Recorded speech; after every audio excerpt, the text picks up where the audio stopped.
칼빈 기독교 강요 이어서 나가겠습니다. 17번째 챕터에 와 있습니다. 율법의 약속과 복음의 약속은 다른 것이 없다라는 그런 내용입니다.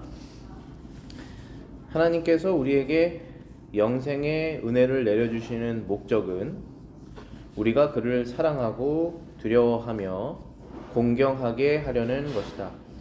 그러므로 성경에 있는 모든 자비의 약속들은 당연히 이 목적, 즉 우리가 그 유익을 주시는 분을 경외하며 공경하게 하기 위한 것이다. 우리가 성경에 있는 여러 가지 그 약속들이 있지 않습니까? 그 약속들은 그 율법에 순종하여서 구원을 얻어내라고 하는 약속이 아니라 그 율법을 통해서 죄를 깨닫고 예수님을 믿어서 구원을 얻어라 라고 하는 말씀이고, 구원을 얻은 다음에 하나님의 백성들이 하나님을 사랑하고 두려워하며 그분을 공경하게 하도록 이 하나님의 율법이 있는 것입니다. 그래서 그 율법의 목적을 우리가 올바로 이해해야 합니다. 그러므로 우리는 하나님께서 율법을 지키는 사람들을 선대하신다는 말씀을 들을 때마다 이 말씀은 하나님의 자녀들이 지켜야 할 항구적 의무를 나타낸다는 것을 기억해야 한다. 따라서 우리의 양자권을 잃지 않으려면 우리는 항상 부르심을 받은 쪽을 향해서 노력해야 한다. 하나님께서 율법을 지키는 사람을 선대하신다라고 하는 약속은 너무나 많이 있죠. 하나님의 뜻을 따르는 사람에게 축복을 주신다고 하는 그런 말씀, 하나님을 경외하는 사람들의 집에는 하나님께서 늘 함께 하신다고 하는 그런 말씀들이 너무나 많은데요, 그 말씀을 들을 때마다 이 말씀은 하나님의 자녀들이 지켜야 할 항구적인 의무를 나타낸다는 것을 기억해야 한다라고 말하고 있습니다.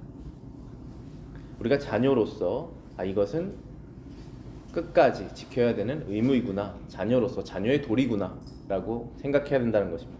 따라서 우리의 양자권을 잃지 않으려면 우리는 항상 부르심을 받은 쪽을 향하여 노력해야 된다. 너무 정확한 표현인 것 같습니다. 우리가 하나님께서 한번 자녀를 선택하시면 잃지 않으십니다. 하나님께서 이 세상보다 크시기 때문에 이 세상의 어떠한 유혹도 마귀도 어떠한 세력도 하나님의 손에 있는 자녀를 빼앗아갈 수 없습니다.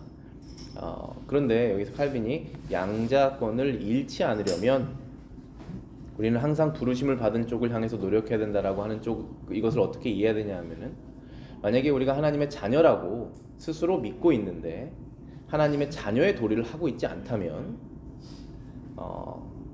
그 자녀가 아닐 수 있다는 것이죠.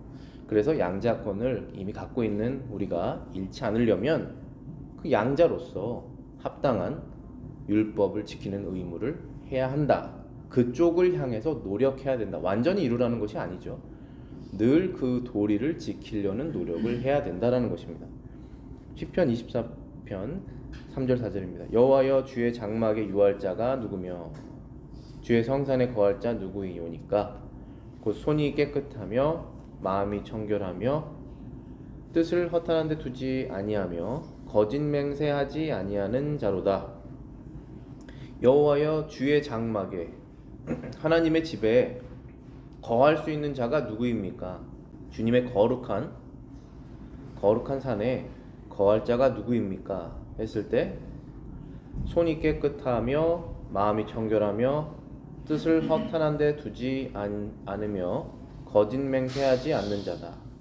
의롭고 정직하고 세상에 마음을 두지 않고 하나님의 뜻을 따르는 자다라는 것이죠. 그런데 칼빈이 우리에게 다시 한번 기억하길 원하는 것은, 신자들이 하나님 앞에 당당히 서는 기초는 여기에 묘사된 의로움과 정직은 아니다라는 것입니다. 만약에 우리가 하나님, 저 의롭게 행했습니다, 정직하게 행했습니다, 저 이 정도면 됐죠 라고 하면서 하나님 앞에 당당히 설 수는 없다라는 것입니다. 그것이 우리가 하나님 앞에 당당히 서는 기초가 될 수 없다. 그러면 예수님께서 우리를 위해 죽으실 필요가 없으셨던 것이죠. 성경과 맞지 않습니다. 자비로우신 하나님께서 신자들과 자신과 교제로 인도하시고 그 안에서 보호하시며 강하게 하는 수단이 바로 의로움과 정직과 거룩과 청결이라는 것입니다. 즉 예전에는 그러한 것이 없었는데 이제 하나님의 자녀가 되었으면 너의 아버지도 거룩하니 너희도 거룩하라라고 하는 그 말씀을 저희가 지켜서 이전에는 내가 하나님의 아들과 딸이 아니었을 때 이렇게 행동했지만 이제는 하나님의 아들과 딸로서 내가 아버지와 교제를 이제 하기를 원하는데 그 교제는 다름 아닌 의로움과 정직과 청결과 하나님 나라 사랑에 있다라는 것을 기억한다는 것입니다. 누가 하나님의 거룩한 나라에 들어갈 수 있습니까? 그리스도의 보혈의 피로 죄 씻음 받은 사람만 들어갈 수 있죠. 그 위에 방법이 없습니다. 그런데 여기 성경에서 마음이 깨끗한 사람이 들어간다, 청결한 사람이 들어간다라고 하는 이유는 그렇게 자신이 청결을 이뤄내서 들어간다는 것이 아니라 그리스도의 은혜로 구원받은 사람들이 아버지와 교제하기 위해서 그러한 삶을 산다라는 것입니다. 그러한 사람들이 천국에 들어가는 것입니다. 너무 당연한 얘기죠. 천국에 들어가기를 원하면서 그 천국의 주인인 아버지와의 교제를 원하지 않는다면 천국에 들어갈 이유가 없는 것이죠. 그래서 우리가 하는 모든 의로운 행동의 목적은 내가 이제 아버지를 섬기는 그 하나님과의 교제 가운데 있는 것입니다. 여기에 묘사된 의로움과 정직은 신자들이 하나님 앞에 당당히 서는 기초가 아니라 하나님의 교제 안에 강하게 하는 수단이다라는 것입니다. 신명기 6장 25절입니다. 우리가 명령하신 대로 이 모든 명령을 우리 하나님 여호와 앞에서 삼가 지키면 그것이 곧 우리의 의로움이니라 할지니라. 칼빈이 우리가 성경을 읽을 때 이러한 구절들을 잘 해석하기를 원해서 설명하고 있는 것인데요. 우리의 의로움은 그리스도의 의로움입니다. 하나님께서 우리의 의로움을 찾으실 때 우리가 그리스도를 믿는 믿음을 통해서 그분의 의로움을 소유하고 있느냐, 소유하고 있지 않느냐로 판단하시죠. 그런데 성경에서는 신명기 보시면은 우리가 그 명령대로 이 모든 명령을 우리 하나님 여호와 앞에서 삼가 지키면 그것이 곧 우리의 의로움이니라 라고 말씀하신 것이 마치 우리가 율법을 다 지키면 그것이 나의 의로움이 돼서 하나님께서 우리를 보시고 넌 율법을 다 지켰구나, 너는 의로운 사람이다, 하나님의 나라에 들어와라, 이렇게 하시는 것 아닌가 라고 오해할 수 있다는 것입니다. 근데 그렇지 않습니다. 왜냐하면 우리가 그 명령대로 이 모든 명령을 다 이루었을 때 우리가 하나님 앞에 의롭게 된다는 것입니다. 근데 그것은 사실이죠. 저와 여러분들이 하나님께서 명령하신 10계명으로 요약된 이 도덕법, 천지가 무너져도 바뀌지 않는 이 도덕법, 이 10계명을 다 지킨다면 하나님께서 우리를 보시고 넌 의인이다라고 말씀하실 것입니다. 그런데 이 10계명을 아무도 지킬 수가 없죠. 왜냐하면 사람이 마음으로 다른 사람을 싫어하는 것이 살인이다라고 예수님께서 정의하심으로 우리가 하나님의 율법에 모자란다. 우리 지난주 말씀 설교 본문이었죠. 로마서 3장 23절 하나님의 영광에 이르지 못한다. 모든 사람이 죄를 지었기 때문에. 그래서 율법을 완전히 다 지킨다면 의인이 맞지만 그렇지 못하기 때문에 우리는 의인이 아니다라는 것입니다. 설명하기를 이렇게 말합니다. 율법은 의만을 명령하므로 율법의 입장에서 보면 율법에 있는 계명들은 그 하나하나가 의로운 행위이다. 계명을 지키는 사람들의 입장에서 본다면 그들은 여러 가지 행위에서 범법자가 되었으므로 한 가지 행위만 가지고 의롭다는 칭찬을 받을 수 없다. 그뿐 아니라 그 한 가지 행위도 불완전하기 때문에 항상 결점이 있는 것이다. 그럼 만약에 어떤 사람이 범법자여서 계속 악한 범행을 저지르고 있는데 매일매일, 그런데 반면에 또 선행을 하나 했다고 해서 우리가 그 사람을 보고 저 사람은 의인이야 라고 하지 않죠. 그런 이제 설명입니다. 그리고 그 의로운 행동도 결점이 있기 때문에 하나님 앞에서 의롭다고 인정받을 사람은 없다라는 것입니다. 하나님 앞에서 행위는 이중 가치가 있다. 우리는 칭의를 다음과 같이 정의한다. 우리가 칭의를 정의를 여러 가지 방법으로 말할 수 있지만 여기 있는 표현이 잘 정리하고 있습니다. 즉 그리스도와 교제를 하게 된 죄인이, 우리가 다 죄인이죠. 그런데 죄인 중에 그리스도와 교제를 하게 된 사람들이 있다는 것입니다. 은혜로 하나님과 화목하게 됐고, 자, 저희가 죄가 있기 때문에 하나님과 화목할 수가 없습니다. 그런데 그리스도와의 우리의 믿는 믿음으로 그리스도와의 교제가 시작돼서 하나님과 화목하게 되는 것입니다. 죄 씻음을 받아서 여기 내용이 다음에 있네요. 동시에 그리스도의 피로 깨끗하게 되어 죄 용서를 받으며, 저희 죄 용서 받을 수 있습니다. 그리스도의 피를 우리가 능력을 믿으면 그게 교제가 시작되는 것이에요. 그리스도의 의를 자기의 의와 같이 입고 하늘 심판대 앞에 자신 있게 서는 것이다. 그리스도의 의를 자기의 의같이 입고, 의를 입는다는 표현을 자주 써요, 성경에서. 마태복음 24장에 예수님께서 오셔서 그 천국 잔치를 하실 때, 24장이 맞나요? 24장 뭔가요? 그때 의복을, 예복을 입지 않은 사람이 있었잖아요. 그 예복이 바로 예수님의 의라고 제가 말씀드렸죠. 그리스도의 의를 자기의 의같이 입고 하늘 심판대 앞에 자신 있게 서는 것이다. 그것이 칭의라는 것입니다. 하나님께서 우리를 의롭다고 인정하신다는 것입니다. 죄를 용서받은 후에 하는 선행, 죄를 용서받은 후에 하는 선행, 그러니까 칭의 다음에 일어나는 선행들이죠. 그 선행은 그 자체의 가치에 있지 않고 다른 입장에서 평가된다. 행위의 모든 결함은 그리스도의 완전성으로 덮이고 모든 오점은 그리스도의 순결로 깨끗게 되어 하나님의 심판대 앞에서 문제가 되지 않는다. 그러므로 인간의 모든 허물의 죄책이 도말되고 선행까지도 항상 더럽히는 불완전한 허물이 묻혀버린 후에 신자들이 행하는 선행은 의롭다고 간주된다. 바꿔 말하면 의로 인정된다.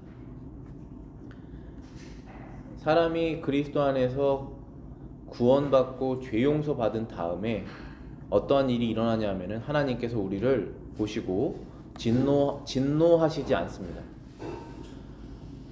저와 여러분들은 죄를 짓게 되면, 예전엔 죄인지도 몰랐지만 예수님 믿고 난 다음에 성경 읽고 죄라는 것을 알게 됐습니다.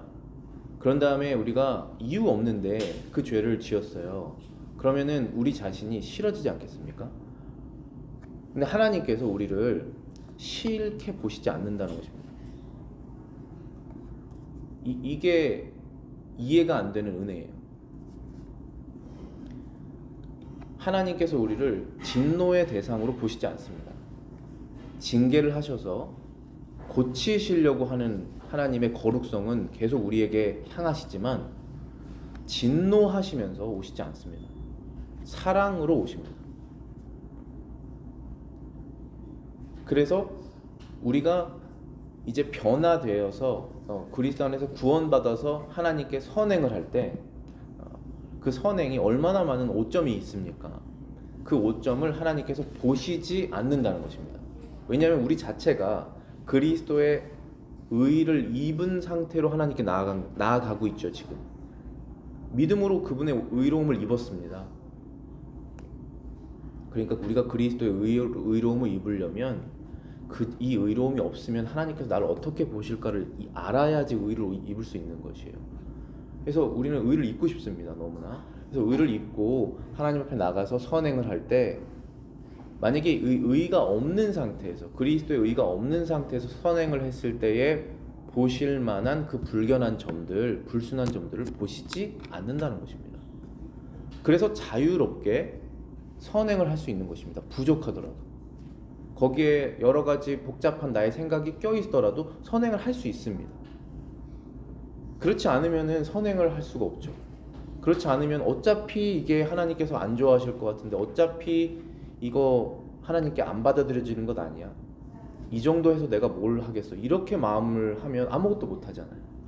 그러니까 하나님께서 우리에게 그리스도 믿는 믿음을 주신 이유는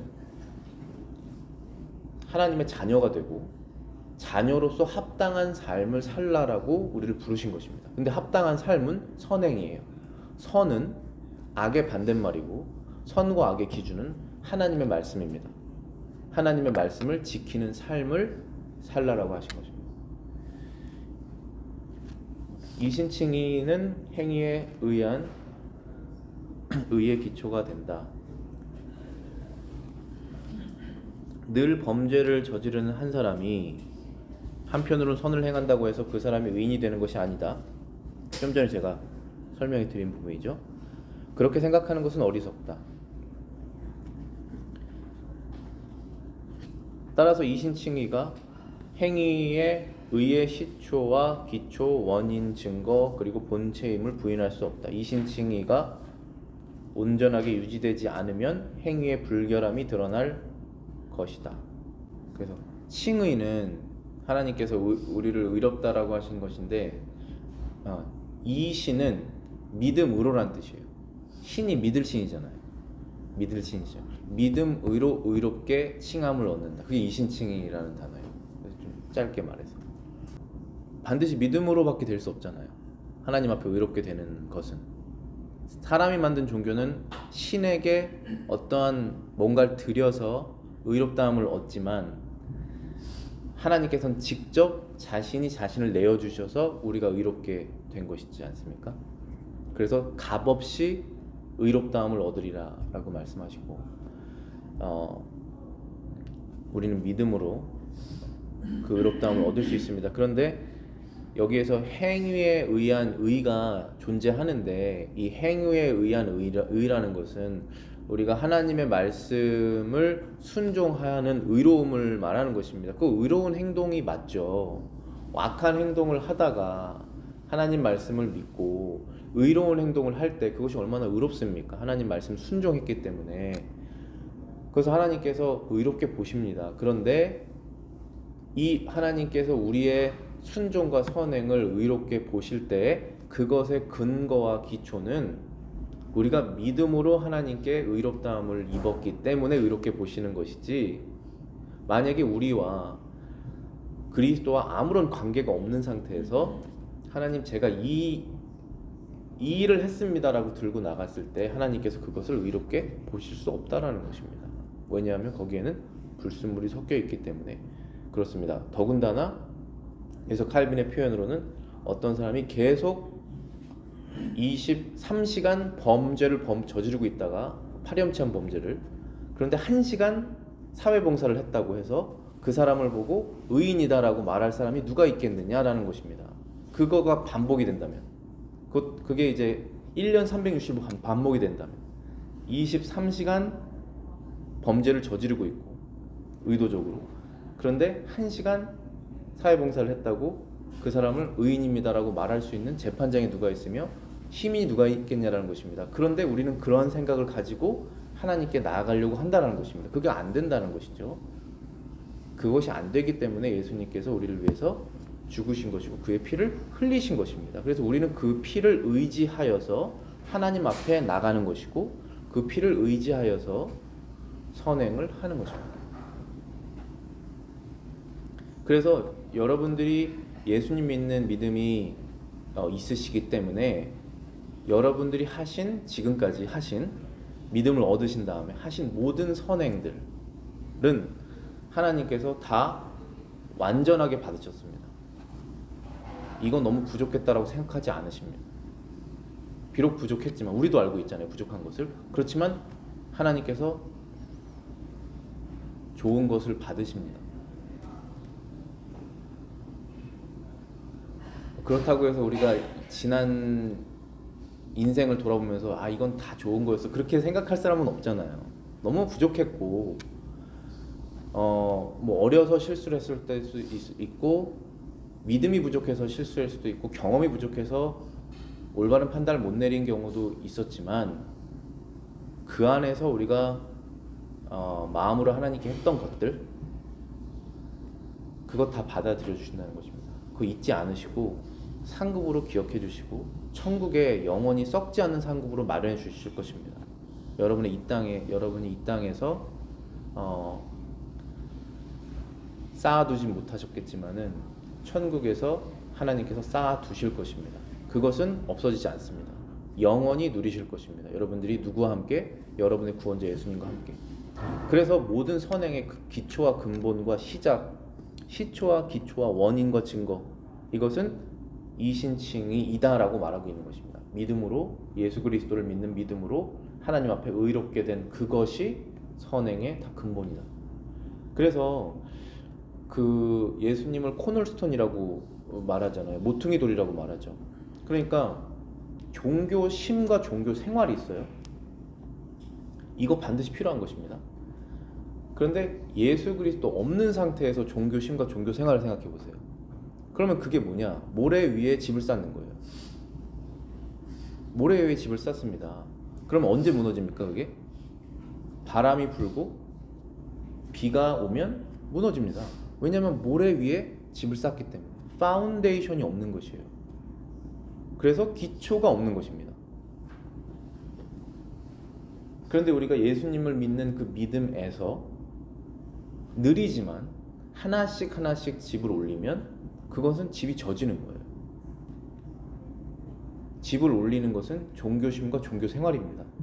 그렇잖아요. 말씀을 지키고 말씀을 따르는 것이 종교심과 종교 생활 아닙니까? 성경을 믿는 그 예수님 믿는 믿음 위에 세워지는 것입니다. 그 전까지는 하나도 안 세워져요. 우리가 그것을 기억해야 됩니다. 바울은 우리의 복은 하나님의 자비에 있고 우리의 행위에 있는 것이 아니라는 것을 우리에게 설득시키려고 특별히 다윗의 말로 우리에게 권고한다. 시편 32편 1절 2절입니다. 허물의 사함을 받고 자신의 죄가 가려진 자는 복이 있도다. 마음에 간사함이 없고 여호와께 정죄당하지 않는 자는 복이 있도다. 자, 여기서 복이라는 단어가 2번 나왔습니다. 그리고 복 있는 사람, 복 받은 사람을 2가지 방법으로 묘사하고 있습니다. 근데 1절에서는 허물의 용서함을 받고 자신의 죄가 가려진 자는 복이 있다.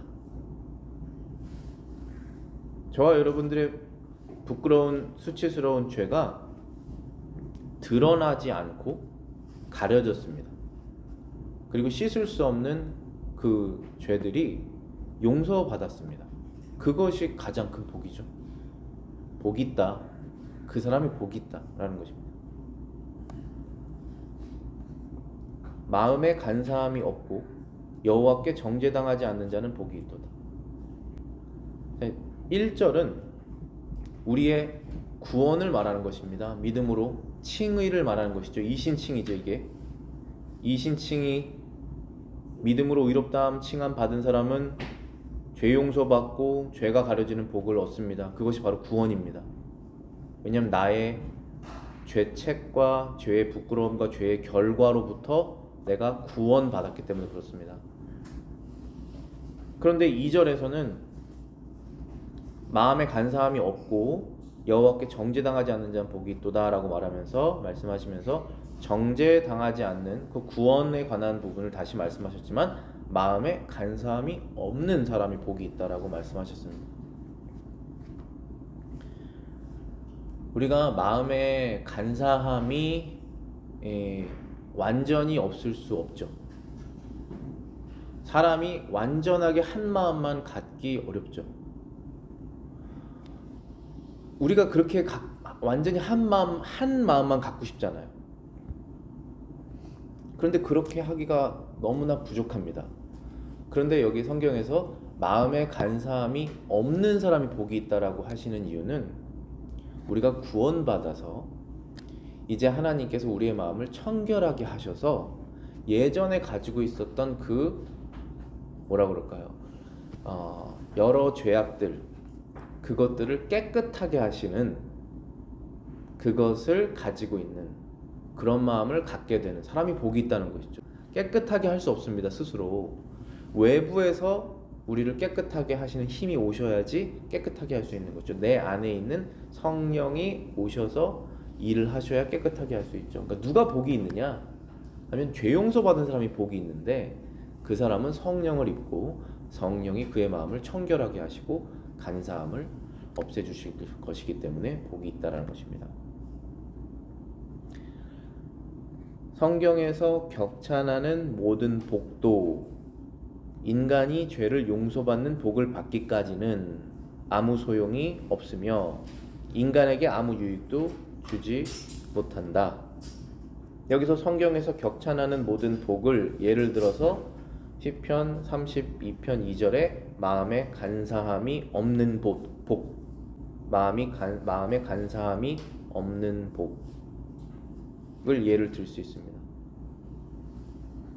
근데 마음에 간사함이 없고 기본적으로 조금 더 다른 사람보다 정직하려고 하고 순수함을 유지하려고 하는 사람이 있을 수 있죠. 나와 비교했을 때 그런 사람이 있지 않습니까? 세상에 살다 보면, 우리 사회생활 하다 보면은. 그렇지만 그 사람도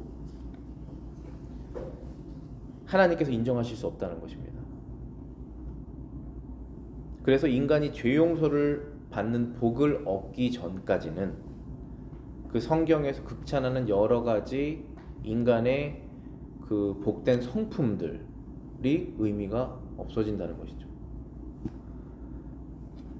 그러나 죄 용서의 복을 받은 후에 다른 복들도 자리를 얻을 수 있다.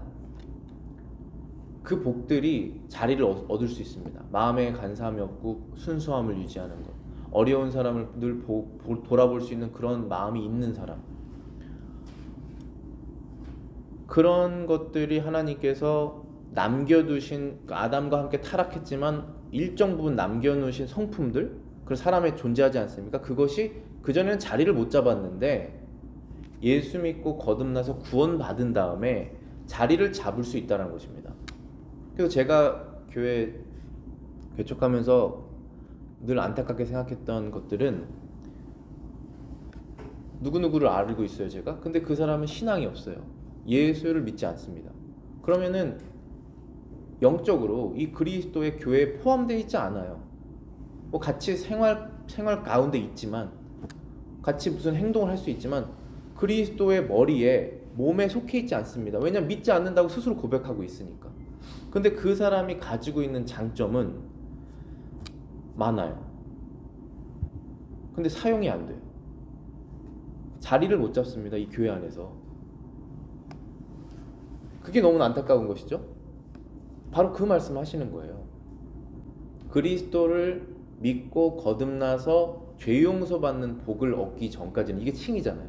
이 전까지는 하나님께서 복되다고 말씀하신 지혜와 거룩과 순결과 사랑, 이런 것들이 사람들에게 남아있는 것이 하나도 자리 잡을 수가 없다 라고 말하고 있는 것입니다. 그러므로 죄 용서로 얻는 복이야말로 최고이며 가장 중요한 복일 뿐 아니라 유일한 복이라고 결론을 내릴 수 있다. 죄 용서로 얻는 복이야말로 최고이며 가장 중요한 복일 뿐 아니라 유일한 복이라고 결론을 내릴 수 있다. 성경에서 복 있는 사람은, 이런 말씀을 많이 하시잖아요. 그리고 또 우리가 한국에서 중국 문명을 좀 영향을 받았으니까 복, 주머니, 새해 복 많이 받으세요. 근데 그 복이라고 하는 것이 어떠한 축복인데, 일단은 성경적이지 않으면 다 물질적인 축복 기반일 수밖에 없잖아요. 세상 기준으로 보기 때문에. 그런데 그 영적인 것, 그 물질적인 것 말고 영적인 것이 얼마나 많습니까? 사람들이 기본적으로 추구하려고 하는 정직과 뭐 성실함과 사랑과 이타적인 것, 이런 것들이 다 영적인 것이잖아요. 근데 그런 모든 것들이, 그런 모든 복들 중에 최고의 복이 뭐냐 했을 때 죄 용서를 받은 복이라는 것입니다. 영적으로 우리가 하나님 앞에서 죄 용서를 받은 복이 최고의 복입니다. 그것은 얻어낼 수도 없고 뭐 돈 주고 살 수도 없는 것이잖아요. 근데 그것을 갖고 있으면서 그것이 최고의 복인 줄 모르면 안 된다라고 얘기를 하고 있는 것이죠. 그 복을 갖고 있기 때문에 우리가 갖고 있었던 여러 가지 성향들을 하나님께 사용하셔서 선행들을 하여서 더 많은 복을 받게 하고 계시다라는 것입니다. 저 여러분들이. 그래서 최고의 복입니다. 그게 구원이, 믿음이, 예수 그리스도를 믿는 믿음이 그게 최고의 복이다라고 말하고 있는 것입니다. 물론 나는 의인이라는 사람이 그의 생활이 거룩하기 때문에 그렇게 불린다는 것을 인정한다. 그러나 그들은 실제로 의 자체를 실현한다기보다 의를 추구하는 쪽으로 기울어져 있을 뿐이므로 그들의 의는 이신칭의의 자리를 양보하는 것이 마땅하다. 왜냐하면 이신칭의가 그 근본이기 때문이다. 만약에 어떠한 사람들이 여러분들의 이웃이 여러분들을 보시고 저 사람은 의인이야, 저 사람은 의인이야 라고 평가를 한다면 왜 그렇게 평가를 하냐 하면 의롭게 행동하기 때문에 평가합니다. 그렇죠. 그래서 칼빈도 그 얘기를 하는 거예요. 의로운 사람은 그 생활이 거룩하기 때문에 그렇게 불리운다. 그래서 우리 그리스도인들이 다 의인이라고 불려야만 하죠. 그런데 그들은 실제로 의 자체를 실현한다기보다 의를 추구하는 쪽으로 기울어져 있을 뿐이다라고 말을 한 것이, 이게 크리스찬을 얘기하는 것인데, 의를 완전하게 실현한다기보다 의를 실현해야 되는데, 이렇게 하면 안 되는데 의를 실현해야 되는데 라는 쪽으로 마음이 계속 기울어져서 그 행동을 하도록 계속 그 방향성으로 가고 있기 때문에, 가고 있다, 현실적으로 말했을 때 라는 것입니다. 실제로 의를 완전하게 실천하는 것이 아니라. 그래서 만약에 누가 우리를 당신 참 의인입니다 라고 얘기를 했을 때 우리가 우리의 의를 이신칭의 자리에 양보를 해야 된다는 것입니다. 양보를 하지 않으면 어디에 양보를 하지 않게 되냐면은 내가 그렇게 좀 의롭게 했지, 그 행동을 내가 실제로 했으니까 그렇게 했지 라고 말을 하겠죠. 그럼 이신칭의에 양보하지 않은 것입니다. 나의 의의 근원을. 당신이 나를 의롭게 보는 이유는 내가 예수 그리스도를 믿고 거듭나서 하나님의 자녀가 되었고 내 안에서 그리스도께서 일하셔서 이러한 의로운 행동을 하고 그렇게 변화되었어. 당신이 보기에 그런 방향으로 내가 가고 있는 거야 라고 그 이신칭의에게 나의 모든 의의 영광을 양보하는 것이죠. 마땅히 양보해야 되니까 그 얘기를 하는 것입니다 지금. 왜냐하면 이신칭의가 그의 근본이기 때문이다. 이해 다 되셨나요? 기도하고 마치겠습니다.